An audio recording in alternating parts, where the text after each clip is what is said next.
Descubrí el plan oculto de mi prometida para vaciar mis ahorros, atraparme y huir con su amante, pero di un giro inesperado que hizo que todo su mundo se derrumbara. Mi nombre es Marcos. Tengo 33 años y, hasta hace poco, estaba comprometido con una mujer a la que llamaré Valeria, de 31. Llevábamos 5 años juntos y habíamos estado comprometidos casi un año. La boda estaba a solo 3 meses, todo estaba listo, salón reservado, catering pagado, fotógrafo contratado, cada detalle cubierto. Gran parte del dinero salió de mi cuenta, alrededor de $34.000, pero en ese momento no me importaba. Solo pensaba en casarme con la mujer que amaba. Nuestra relación siempre se sintió sólida, como si fuéramos un equipo que funcionaba a la perfección. Teníamos una complicidad única, nos reíamos de chistes internos absurdos, debatíamos sobre películas durante horas y nos apoyábamos mutuamente. Ella organizaba citas elaboradas, y yo solía sorprenderla con su comida favorita cuando tenía un mal día en el trabajo. Todo parecía fácil, como si hubiéramos descifrado el secreto del amor. La conocí en el cumpleaños de un amigo. Yo estaba ayudando con el sonido y ella llegó con una tarta de queso casera que parecía sacada de un restaurante de lujo. La vi y pensé, wow, qué mujer. Ella notó mi mirada y bromeó.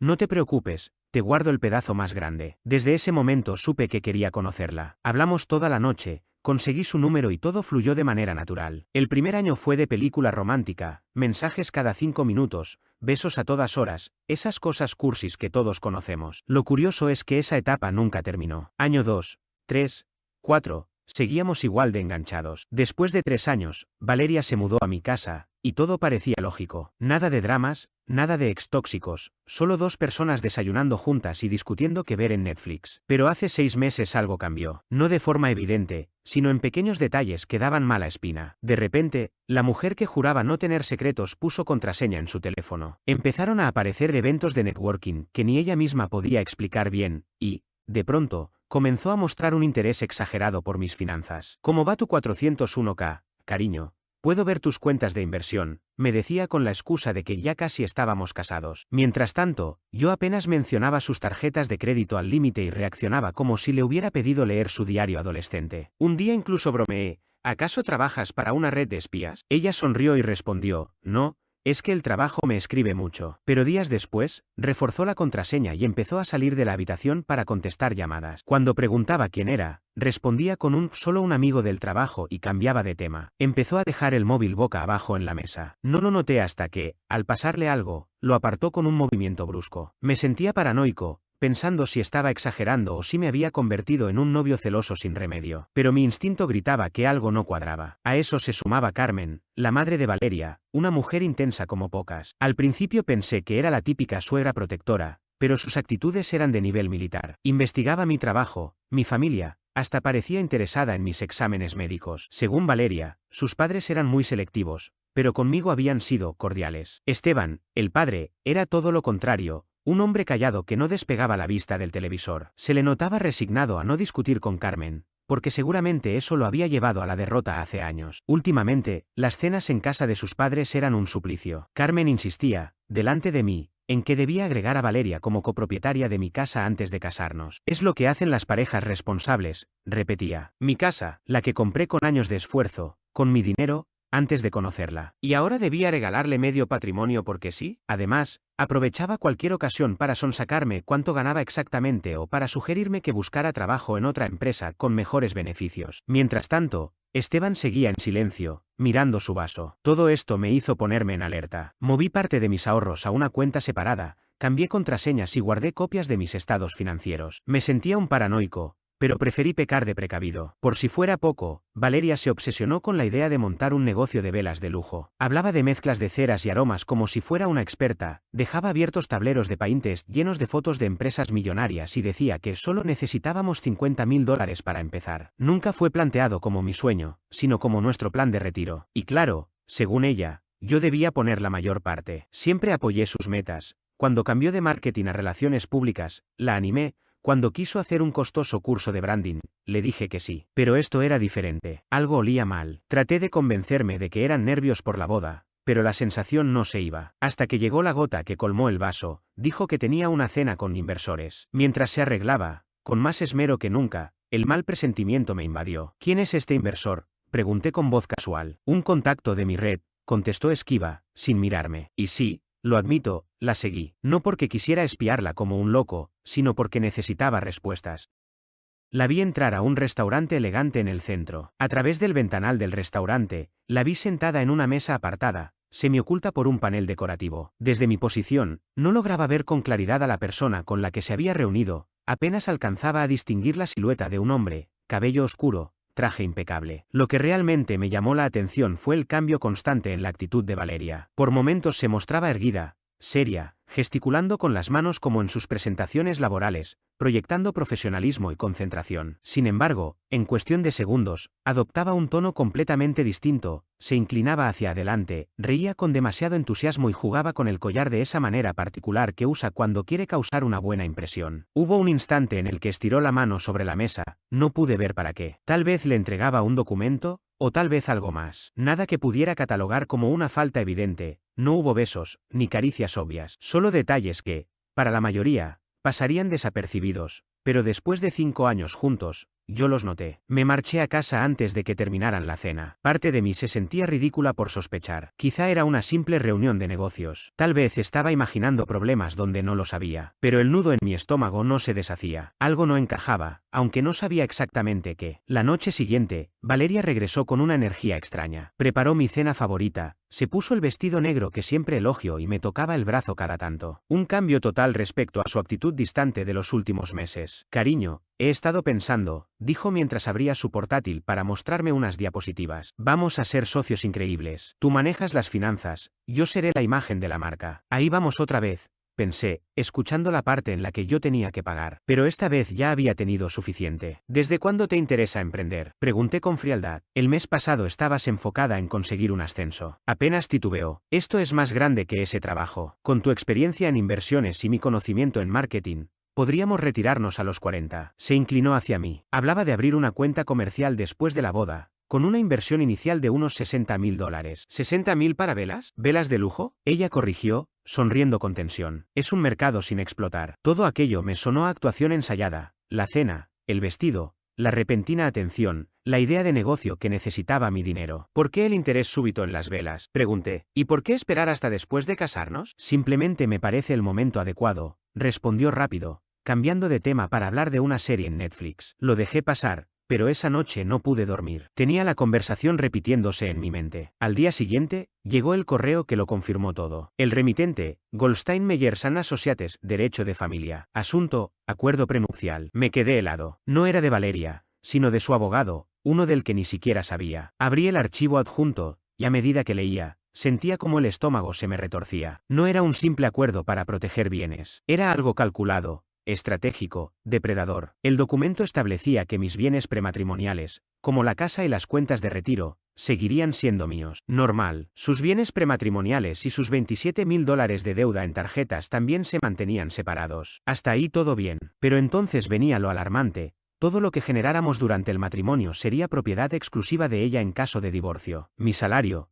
mis inversiones, todo. Además, yo renunciaba a cualquier derecho de manutención, sin importar los años de casados. Como si fuera poco, incluía que cualquier proyecto secundario que desarrollara sería suyo y que estaría obligado a invertir en sus negocios como parte de mis deberes conyugales. Si su empresa de velas necesitaba fondos, yo tendría que aportarlos o estaría incumpliendo el contrato matrimonial. Leí el documento una y otra vez, incrédulo. No soy alguien que salte a conclusiones, pero esto era innegable. La idea del negocio, las cenas secretas, las preguntas extrañas de su madre. Todo apuntaba a lo mismo. Querían usarme como el financista de un plan de escape. Casarse, vaciar mis cuentas para su negocio y luego marcharse con la mitad de mis bienes, y posiblemente con otro hombre. Llamé a mi abogado de inmediato. Tras leerlo, permaneció en silencio un minuto entero. Este es el acuerdo prenupcial más abusivo que he visto en mi carrera, dijo finalmente. No firmes esta basura. Envió una respuesta profesional rechazando todo. Esa misma noche, Valeria me envió un mensaje. Mis padres quieren cenar hoy para hablar de algunos detalles de la boda. Estuve a punto de inventar que me sentía mal para evitar la confrontación, pero algo en mí necesitaba saber hasta dónde llegaba esto. No iba a permitir que me pasaran por encima. En la cena, Esteban apenas había terminado de servirme cuando Carmen, con una sonrisa forzada, abrió el fuego. Valeria nos contó que recibiste el acuerdo prenupcial esta mañana. Asentí, esperando a ver hacia dónde iba todo aquello. Mi estómago era un nudo, pero mantuve el rostro sereno. Sabemos que pueden parecer documentos muy fríos, continuó, pero hoy en día toda pareja inteligente hace esto. Es como un seguro de coche, no esperas chocar, pero agradeces tenerlo. Esteban gruñó en señal de aprobación, evitando mirarme. Mi hermana y su esposo también firmaron uno, añadió Valeria, intentando tomarme la mano. ¿Estándar? Respondí retirando mi mano. ¿Desde cuándo convertir todos los bienes matrimoniales en propiedad exclusiva de una parte es algo estándar? ¿Obligarme a financiar negocios ajenos es estándar? La sonrisa de Carmen se tensó. Verás, Marcos, dijo en tono gélido, Valeria también hará sacrificios por el matrimonio. Su carrera podría quedar en segundo plano cuando tengan hijos. Esto solo garantiza que ella esté protegida. Esto no es protección, respondí con voz calmada, aunque sentía la ira arder por dentro. Es una toma de rehenes financiera. Fue entonces cuando la máscara de Carmen cayó por completo. Su sonrisa desapareció y su mirada helada bajó la temperatura de la sala. Que quede muy claro, dijo inclinándose hacia adelante, las uñas clavadas en el mantel, si no firmas ese prenupcial, no habrá boda. Mamá, intentó intervenir Valeria, incómoda. No. Él necesita escucharlo, la interrumpió su madre con voz cortante. No vamos a permitir que mi hija se case sin protección. Y si decides largarte, olvídate de recuperar un solo centavo de lo que ya gastaste en la boda. Así es el precio por tener miedo. Me miró con desprecio, como si fuera algo pegado a la suela de sus zapatos de diseñador. ¿De verdad crees que eres especial? Escupió. ¿Piensas que mi hija no puede encontrar a alguien más dispuesto a cooperar? Hay muchos hombres que sabrían valorar lo que Valeria ofrece. Me quedé sentado, atónito, viendo cómo aquella fachada se desplomaba en cuestión de segundos. Todas esas cenas de domingo, todas esas ocasiones en que me trató como si realmente fuera parte de su familia, todo era una mentira. 5 años de sonrisas fingidas y de un interés que nunca existió, solo esperando el momento oportuno para mostrar su verdadera cara. Finalmente, Valeria me miró, pero algo en su mirada ya no era lo mismo. ¿Sabes, Marcos?, dijo con una dulzura tan artificial que me puso la piel de gallina, esto no es para tanto. No entiendo por qué te pones tan complicado. Solo es un papel que nos protege a ambos. ¿A ambos?, pregunté. ¿Cómo me protege a mí un documento que te da todo y me deja sin nada? Ella rodó los ojos. Estás exagerando. Además, si de verdad me amaras, querrías que yo me sintiera segura. A menos que, su voz se apagó en una pausa cargada de insinuación, haya algo que planeas y que te da miedo que este acuerdo descubra. La manipulación emocional era tan evidente que casi me dio risa. Estaba intentando voltear la situación, hacer parecer que mi negativa era una señal de mala fe. Gaslighting en su forma más pura. Todo hombre que ama a su esposa afirmaría esto, intervino Carmen, con un tono cargado de juicio. ¿No es así, cariño? ¿Tú firmaste algo parecido, verdad? Esteban murmuró algo inaudible. Sus ojos vacíos me lo dijeron todo. Más de 30 años bajo el control de Carmen habían apagado cualquier luz en él. Estás siendo dramático, añadió Valeria, dejando caer al fin su tono empalagoso. Si no tuvieras nada que ocultar, no estarías a la defensiva. ¿O acaso todo eso que dijiste sobre construir una vida juntos eran solo palabras? La miré. De verdad la miré. La mujer que creí conocer ya no estaba allí. O tal vez nunca existió. Siempre había presumido de ser alguien que no se precipita a juzgar, que da el beneficio de la duda. Pero hay cosas que no puedes justificar. Y cuando la máscara se cae, ya no hay vuelta atrás. ¿Sabes qué?, soltó Carmen, ahora sin molestarse en ocultar su desprecio. Nunca pensé que fueras suficiente para ella. Tu trabajo está bien, supongo, pero Valeria merece a alguien con verdadera ambición, alguien que entienda su valor. Ella ni siquiera intentó defenderme, solo asintió, como si hubieran tenido esta conversación 1000 veces antes. Y esa casa tuya, siguió Carmen, cada vez más crecida, es linda, pero no es el lugar donde Valeria debería criar hijos. Siempre pensamos que, con nuestras conexiones, tú mejorarías tu nivel de vida. ¿Qué quieres decir con nuestras conexiones?, pregunté, recuperando la voz. No finjas ingenuidad, Marcos, saltó Valeria. Sabes que mi familia te ha abierto puertas. Ese ascenso el año pasado, el nuevo cliente. Papá habló con su amigo del golf. Mamá te recomendó. ¿De verdad creíste que todo eso pasó por tus habilidades? Aquello era nuevo para mí. Completamente falso. Cada logro había sido fruto de mi trabajo. Que se estuvieran inventando esa historia, adjudicándose mis méritos, me hervía la sangre. Me levanté sin tocar la comida. ¿A dónde vas?, preguntó Valeria, con tono autoritario, como si fuera una niña viendo a su hijo rebelde levantarse de la mesa. No es asunto tuyo, respondí. Carmen también se puso de pie, furiosa. O firmas o se cancela la boda. Así de simple. Y si te vas, me aseguraré de que todos sepan por qué. Que te acobardaste, que no pudiste comprometerte. Tu reputación no sobrevivirá. Solté una carcajada auténtica. Eso las descolocó. ¿Mi reputación? ¿Ante quién, exactamente? Carmen se sonrojó. Solo digo la verdad. Tú decides. No, déjame decirte algo yo, contesté, firme. Ese acuerdo es basura, y tu intento de intimidarme, patético. Ella se quedó sin palabras. Eché un vistazo a Esteban, que parecía hipnotizado por el mantel. No están acostumbradas a que alguien les ponga límites, ¿verdad? Tomé mis llaves. Ya me pondré en contacto sobre mi decisión. Y, Carmen, las personas que intentan manipular a otros suelen acabar recibiendo exactamente lo que merecen.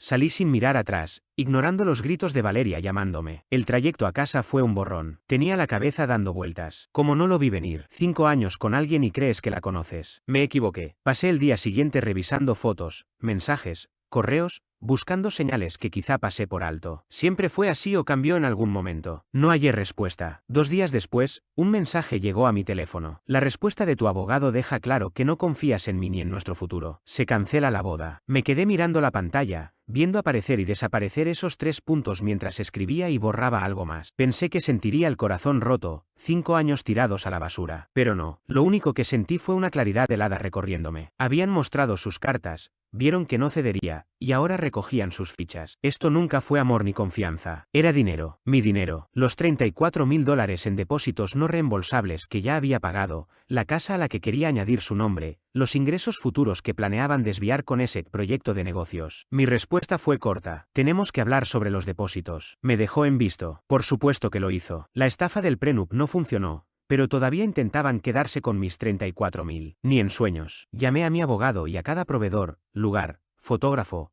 catering, banda. Todo sumaba $34.200, no reembolsables y todo salido de mi cuenta. Mandamos una carta formal con las pruebas, 15 días para devolverlo. Su abogado respondió 3 días después con una oferta de 8.000 como muestra de buena fe. Mi abogado ni contestó directamente, solo reiteró nuestra exigencia completa. Entonces comenzó la campaña de presión familiar. Su madre llamó a mis padres diciendo que rompí el corazón de Valeria y que estaba siendo avaro por unos pocos dólares. Su hermana me escribió que si discutía por dinero era porque nunca la quise. La ironía era brutal. ¿Yo preocupado por dinero? Ellas habían intentado usarlo como arma. 2 semanas después, ofrecieron 15.000. Mi abogado me dijo, están probando tu aguante. Mantente firme. Y así lo hice. Ya no era cuestión de dinero. Era cuestión de principios. Intentaron manipularme con un contrato y ahora querían quedarse con la mitad. No iba a permitirlo. Tras otra semana de idas y vueltas, llegó la oferta final, 22.000. Aún no es suficiente, dije. Cada centavo o vamos a juicio. ¿Seguro? El litigio costará más que la diferencia, advirtió mi abogado. No me importa. No van a ganar, ni un poco. Fue en ese momento cuando Valeria apareció en mi casa, llorando. Todo ha sido un malentendido, dijo con la voz quebrada. Mamá solo quería protegerme. Podemos hacer un nuevo acuerdo juntos. Entonces recordé algo. ¿Y quién es el tipo del restaurante?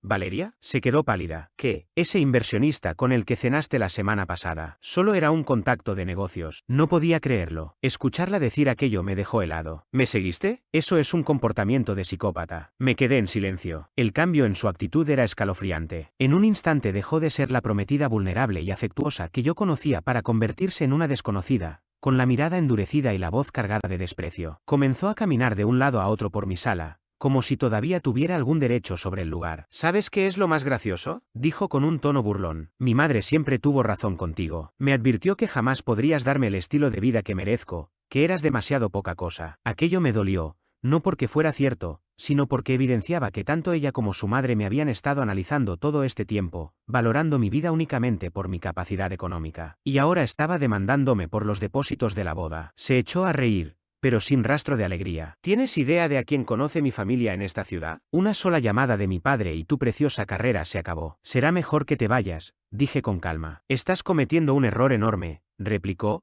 helada. No tienes idea de lo que estás desperdiciando. Sí lo sé, contesté. No, no lo sabes, espetó con rabia. Porque cuando termine contigo, vas a dar gracias si logras conseguir un empleo volteando hamburguesas. Mi familia no tolera las faltas de respeto, y menos de alguien que debería sentirse agradecido por haberle permitido entrar en nuestro mundo. Tomó su bolso y se dirigió a la puerta. Última oportunidad, Marcos. Retira esa demanda absurda. Firma el acuerdo prenupcial y quizá convenza a mi madre de que te dé otra oportunidad. Su descaro me dejó sin palabras. Seguía comportándose como si casarse conmigo fuera un favor que me estaba haciendo. Adiós, Valeria, dije al fin. Golpeó la puerta con fuerza al salir. En ese momento entendí que la mujer que había amado nunca existió. Solo era una máscara que Valeria llevaba puesta hasta que dejó de necesitarla. Las semanas siguientes fueron un torbellino. Cuando dejaron pasar nuestro último plazo con $22,000 pendientes, mi abogado presentó la demanda en el tribunal. Se fijó fecha de audiencia y programamos la declaración. Incluso me comentó que pediríamos sus registros telefónicos como prueba. Ellos pensaron que podían intimidarme, vaciar mis cuentas y marcharse sin consecuencias. No iba a permitirlo. 3 días después de que les notificaran, su abogado apareció milagrosamente dispuesto a negociar. Curioso cómo cambió el tono cuando comprendieron que no cedería. Al día siguiente, el monto completo, $34,200 más $850 de gastos legales, apareció en mi cuenta, sin más discusiones. Después de meses de tensión, todo terminó con una simple transferencia bancaria. Esa noche me senté en el sofá con una gaseosa, sintiendo una mezcla extraña de alivio y vacío. Había ganado, técnicamente, pero sentía que había perdido algo esencial, mi confianza, mi capacidad de juzgar a las personas, quizá hasta parte de mi optimismo. Pero lo más sorprendente vino después. Una semana tras el acuerdo, recibí una llamada de una amiga en común, alguien más cercana a Valeria que a mí. Se sentía culpable por haber callado y decidió contarme la verdad. El supuesto contacto de negocios resultó ser el hijo del jefe de Valeria, el mismo que la dejó en cuanto supo que no recibiría ni un centavo mío. Habían estado viéndose durante meses y fue él quien le aconsejó asegurarse económicamente antes de dar cualquier paso. Básicamente, la estaba guiando en todo. Mi amiga me explicó, él le dijo que sacara de ti todo lo posible, y que luego empezarían su vida juntos con un buen colchón financiero. Esto no era solo una infidelidad, era una estrategia calculada con un objetivo. Incluso me envió capturas de conversaciones entre Valeria y sus amigas. Leerlas me hizo hervir la sangre. Marcos es tan fácil de manipular, jajaja, escribió ella. Su amiga respondió con emojis riendo y preguntó, ¿y si no firma el prenupcial? Oh, lo hará, contestó Valeria. Mamá se encargará. Está tan desesperado por sentirse parte de una familia real que firmará cualquier cosa si lo presionamos. Y si no, da igual, ya tengo en la mira algo mejor. ¿Algo mejor? Así me veía, como un simple peldaño en su escalera, alguien para usar y desechar cuando surgiera una mejora. Pero lo mejor vino después. Cuando Esteban, su padre, vio el prenupcial durante el proceso legal, se enfureció. Al parecer, nunca supo lo que Carmen y Valeria estaban tramando. Durante todas esas cenas en silencio, no estaba indiferente, simplemente no tenía idea. ¿Sabes qué dijo Esteban? Según mi amiga, ver ese documento fue como mirarme en un espejo. Comprendí que Carmen me hizo lo mismo hace décadas. Resulta que, antes de casarse, Esteban firmó algo similar creyendo que era un simple trámite. Con el tiempo, eso transfirió todos sus bienes a Carmen, dejándolo dependiente a pesar de haber sido el principal sostén económico. Llevaba años atrapado, sin poder irse porque se quedaría sin nada. Mi amiga aseguró que estaba pálido como un fantasma. Decía,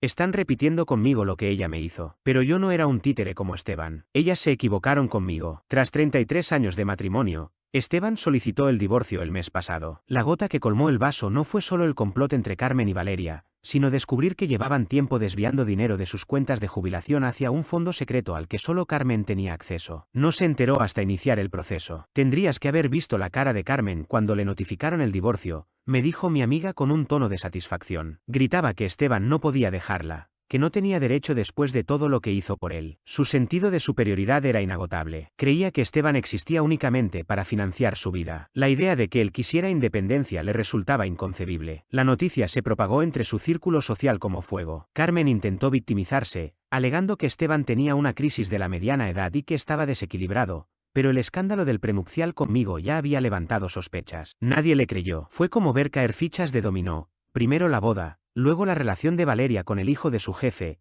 y finalmente el matrimonio de sus padres, todo por intentar aprovecharse de mí con ese acuerdo prenupcial. ¿Sentí lástima? Quizá debería, pero la verdad es que me pareció justicia poética. Nunca deseé que nada de esto ocurriera, pero el karma tiene maneras curiosas de poner las cosas en su sitio. Me negué a convertirme en su víctima. Todo lo demás se acomodó por sí solo. La situación con los amigos se dividió justo como era de esperar. La mitad creyó la historia de Valeria, diciendo que yo era controlador y que ocultaba dinero, enviándome mensajes cargados de juicios sin siquiera escuchar mi versión. La otra mitad, en cambio, se comunicó conmigo en silencio, con frases como, siempre supe que había algo extraño en ella o, curioso como un simple acuerdo prenupcial puede mostrarte quiénes son tus verdaderos amigos mejor que cualquier test psicológico. Uno de ellos me lo dijo en persona durante un almuerzo. Siempre tuve una sensación rara con su madre. ¿Recuerdas en tu cumpleaños cuando no dejaba de preguntarte por tu ascenso? Pensé que solo era curiosidad, pero ahora todo encaja. No voy a mentir, todo esto me afectó más de lo que imaginaba. Era una mezcla de sentirme un tonto por no haberlo visto antes y, al mismo tiempo, aliviado por descubrirlo antes de la boda. Durante el primer mes, no dejaba de repasar conversaciones en mi cabeza, buscando señales que quizá ignoré. Es difícil no cuestionarte después de algo así. ¿Pasé por alto alertas? ¿Fui ingenuo? Esas preguntas me desvelaban, hasta que un miércoles cualquiera me crucé con Esteban en una cafetería. Lo vi distinto, más ligero, como si se hubiera quitado un peso enorme de encima. Me reconoció enseguida y se acercó a mi mesa. Te debo una disculpa, me dijo, sentándose frente a mí. Debí hablar aquella noche en la cena. Sabía que lo que estaban haciendo no estaba bien. Me encogí de hombros. Estabas en una situación complicada. Por 33 años, respondió con una sonrisa triste. Pero eso se acabó. Me contó que se había mudado a un pequeño apartamento, que había comprado una motocicleta y que estaba saliendo con una maestra de preescolar que conoció en un taller de arte en el centro comunitario. A Carmen no le agrada, dijo riendo. Dice que es demasiado simple, lo que sea que eso signifique. Pero ella me escucha, me pregunta qué pienso.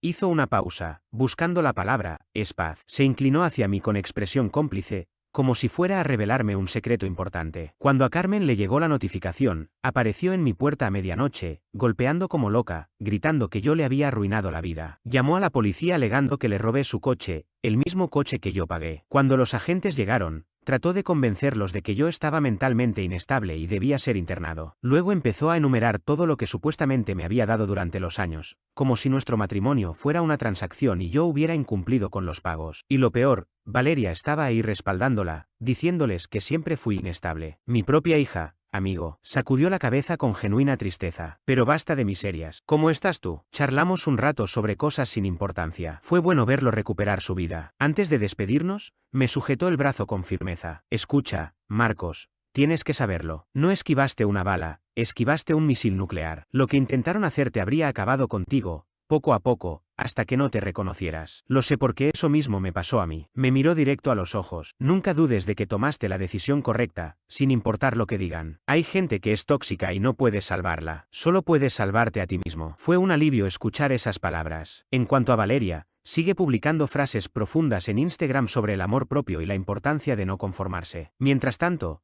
Carmen no deja de hablar mal de mí con quien quiera escuchar, acusándome de abuso financiero, nada menos. La proyección es tan obvia que hasta resulta cómica, como si un luchador de sumo llamara gordo a alguien. Me enteré por terceros que intentó montar otro negocio, algo de coaching de bienestar que no es más que consejos reciclados de redes sociales. No le está yendo bien. El hijo de su jefe desapareció de la escena hace tiempo, ahora anda con una instructora de yoga, según dicen. Valeria, por su parte, trata de pintarse como la víctima, afirmando que la engañé durante años para luego abandonarla cuando llegó el momento del compromiso. Lo último que supe fue que tuvo el descaro de contar su versión en un grupo local de Facebook, buscando apoyo para su proceso de sanación después de ser víctima de abuso financiero por parte de su ex. Los comentarios no tardaron en llenarse de gente que nos conocía a ambos, mostrándole pruebas y desmintiendo todo. La publicación desapareció en cuestión de horas. Yo, en cambio, decidí darle un giro completo a mi vida. Vendí la casa, renuncié a mi trabajo y abrí una pequeña cafetería en una ciudad costera. Hoy,